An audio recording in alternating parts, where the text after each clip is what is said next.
বন্ধুরা আবার একটা রেসিপি নিয়ে চলে এলাম। তো দেখো এই দেখানো ডাল, মুসুর ডাল সেদ্ধ হচ্ছে।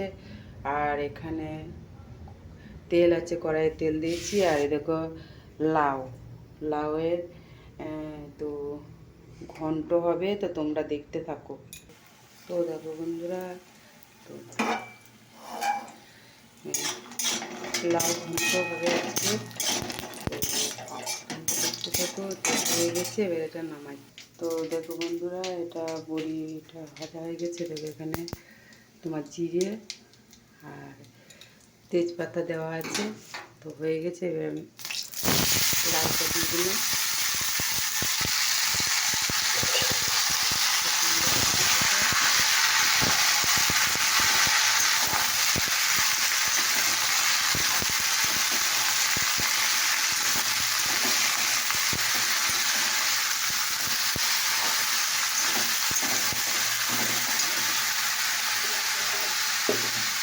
তোমরা দেখতে দেখো কীভাবে রেসিপিটা আমি বানাচ্ছি, কীভাবে কী করছি তোমরা দেখতে থাকো।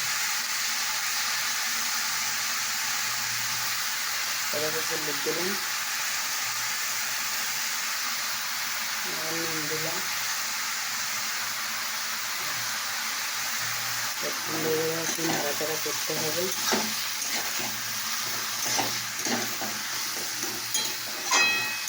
ঘন্ট করা খুবই সোজা, কঠিন কিছু না, কোনো কাজই কঠিন না। তবে এটা একটু মশলা কম লাগে, আর অন্যান্যতে হয়তো একটু বেশি মশলা লাগে। কিন্তু প্রায় আমি বেশিরভাগই নিরামিষ করি, বুঝেছো।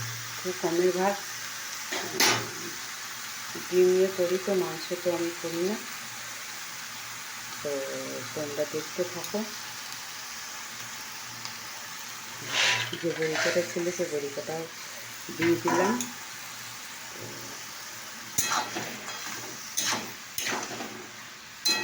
এটা দিলাম। আর এবার আমি একটু জিরে গুঁড়ো দিয়ে দিলাম, জিরে গুঁড়ো আর সামান্য একটু লঙ্কা গুঁড়ো, ব্যাস। আর কিছু আমি দিলাম না। এবার আমি নাড়া করছি, দেখে নিই।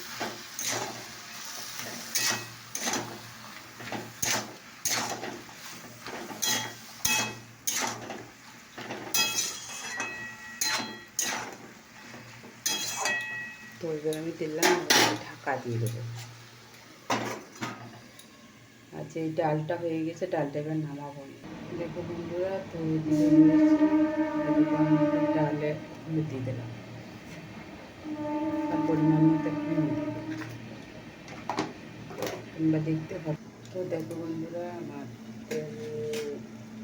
শুকনো লঙ্কা একটা আর পাঁচফোড়ন দিয়েছি। আর এখানে যে ডালটা ছিল হয়ে গেছে, সেটাকে ফোড়ন দিয়ে দিচ্ছি। তো দেখো ফোড়ন দিয়ে দিলাম। ডালের কালারটা কীরকম লাগছে অবশ্যই কমেন্ট করে জানাবে। ঠিক আছে বন্ধুরা, চলো ওটা এখন উঠতে লাগুক। তো চলো এটা দেখি।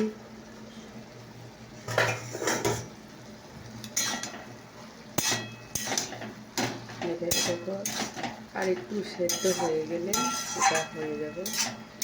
বন্ধুরা, তবে তোমাদের রেসিপিগুলো কেমন লাগলো অবশ্যই কমেন্ট করে কিন্তু জানাবে।